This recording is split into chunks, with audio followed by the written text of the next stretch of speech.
తిరిగాం ఈ మధ్యని deputy speaker గారు మేము లక్నో ఎన్ని తిరిగాం. అక్కడ కూడా బ్రహ్మాండం చేశారని వాళ్ళు కూడా మన ప్రశంసించారు.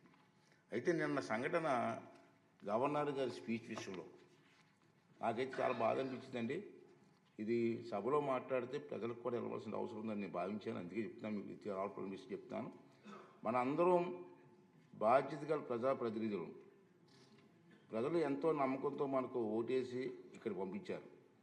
వేలాది మంది పోటీ పెడితే కేవలం 175 మందిమే ఇక్కడ కూర్చుని అరుదైన గౌరవం మనకు దక్కింది.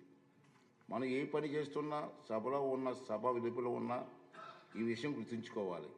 సభా గౌరవాన్ని పెంచకపోతే పర్వాలేదు, కానీ దిగజార్చే హక్కు మాత్రం మనకు లేదు అన్న విషయాన్ని ప్రతి ఒక్కరు గుర్తుంచుకోవాల్సినటువంటి అవసరం ఉంది. దురదృష్టవశాత్తు నిన్న మనం ఆహ్వానం మేరకు సభకు వచ్చేసిన గవర్నర్ గారు ప్రసంగిస్తుండగా మనం చూసిన దృశ్యాలు మనకు ఖచ్చితంగా తలవంపులు తెచ్చేవే. చాలా బాధ అనిపించింది.